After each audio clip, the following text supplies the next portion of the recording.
Представим ситуацию. Ты просыпаешься, открываешь глаза, а тут город с высоты. Но даже так, летать на паутине ты можешь только во сне или в играх, ведь это всего лишь несбыточная детская мечта. Мы никогда не сможем наяву промчаться над закатным Манхэттеном, или с грацией задором паучка Вебверса пролететь солнечным днем между небоскребами. Ну и чего уж говорить о возможности сделать вот так. Наше тело просто не выдержит нагрузки, которую испытывает паучок. И даже если вы когда-то пытались сделать что-то подобное, то, наверное, кончалось все фразой и, казалось бы, не судьба и ладно, пока на нашей фантазии не захотели навариться ребята из Sony. 2017 год, премьера «Возвращения домой» и релиз игры виртуальной реальности по мотивам фильма.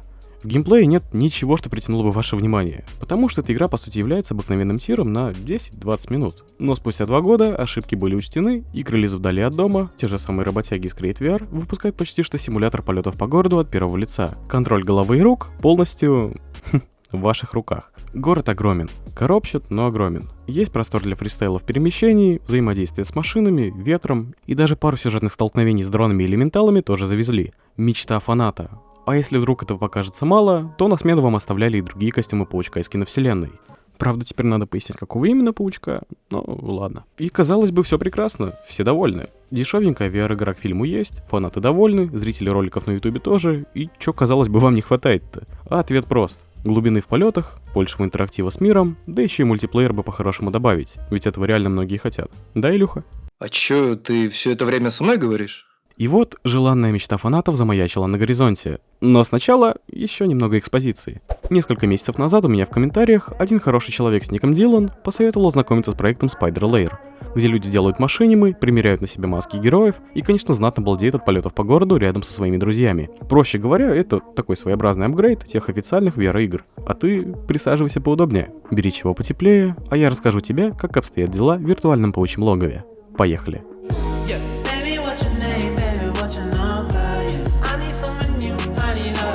И тут я реально не знаю, с чего начать. Допустим, 8 сентября 2020 года на YouTube-канале Spider Lair вышел тизер чего-то виртуальной реальности. Чего-то не похожего на выходившие ранее игры про Человека-паука. Да это даже не игра, по сути, а сервер. Сервер для VR-чата. Заметен противник на юго-западе! Так точно! И я не просто так повторяюсь, а даю вам время на осознание сказанного, потому что моды мы с вами уже видели, скины мы тоже видели, фанатские игры, да куча было. А вот фанатские сервера в VR-игре — это что-то явно новенькое. Приятная картинка, естественные для паучка анимации и амбициозный задел на будущее развитие этой идеи вширь и вглубь. Здесь какие-то прям живые человеческие анимации ходьбы. Достаточно большой, но по-прежнему пустой город. Есть возможность крепить паутину почти к чему угодно, например, за вертолет. И лаконичная отсылка к НЧП тоже на базе. Да что я распинаюсь. Давайте покажу хотя бы кусочек того, о чем я вам рассказываю.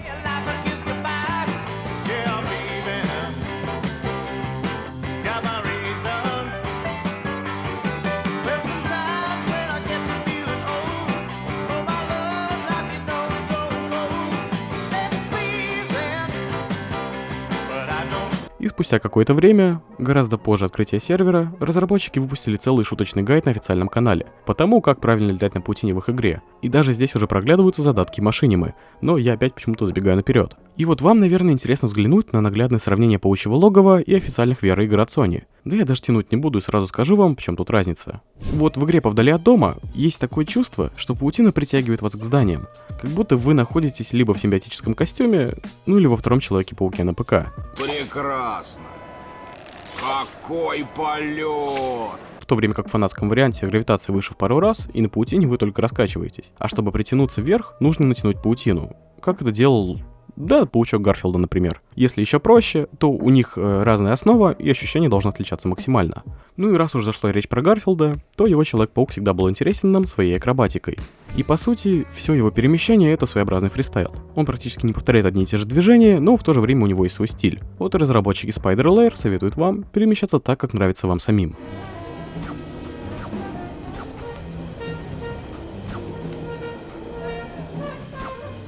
Фристайл — это основа стильного движения виртуальной реальности. Импровизация на ходу добавляет жизни в движение, такую непредсказуемость. Ну а куда стильнее двигаться, если ты приодет в яркое знакомое трико? И тут паучьему логову есть чем вас удивить.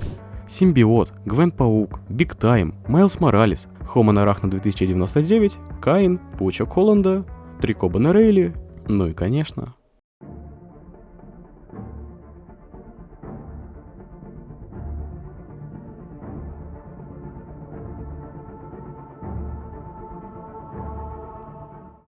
Но Трико тут даже не самое главное, ведь поменять возможно даже целый город. А в будущем еще и да, неважно. Я так рассказываю, как будто вы реально сюда пришли не время коротать, а реально собираетесь играть. Это ведь так? Но потом им окончательно сорвало крышу. Перезапуск сервера произошел летом прошлого года и повлекло за собой целую уйму глобальных изменений. Сменили основную карту на более детализированную, добавили тонну пасхалок на паучий лор, много локаций для движа с вашими друзьями и, конечно, то, ради чего все это затевалось. Море фанатского веселья. Угу. Ты сначала себе VR купи. Так хорош уже душнить. И я не зря сказал, что им сорвало чердак. Ведь кто еще сможет добавить в свою игру гонки на спайдеромобилях? Это оно. Момент истины, да!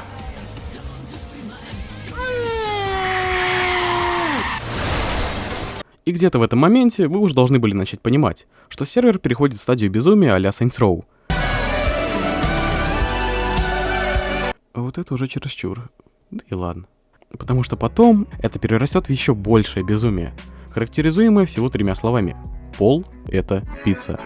Завезут кастомизацию цвета и звука веб-шутеров и окончательно начнут ассоциировать свой сервер со словом «машинима». Для примера возьму небольшой кусочек с канала Just Ice. Он смог поставить в игре своеобразный оригин именно его паучка. Такая 5-минутная история становления, которая выглядит ничуть не стыдно.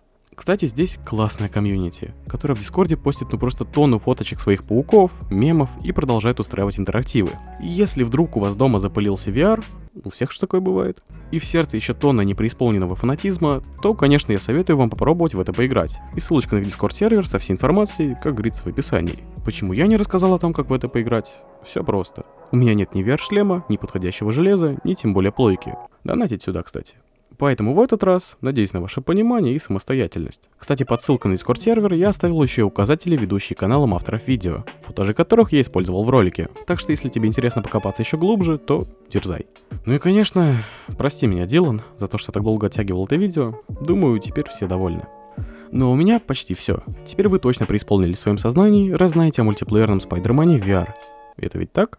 Огромное спасибо, у вас уже целых 7000. Мы медленно, но верно продвигаемся к моей небольшой мечте и гораздо более интересным видеороликам. Поэтому поддержи это видео лайком, если оно тебе действительно понравилось. И не подписывайся, если точно не знаешь, чем я тут занимаюсь. До скорых.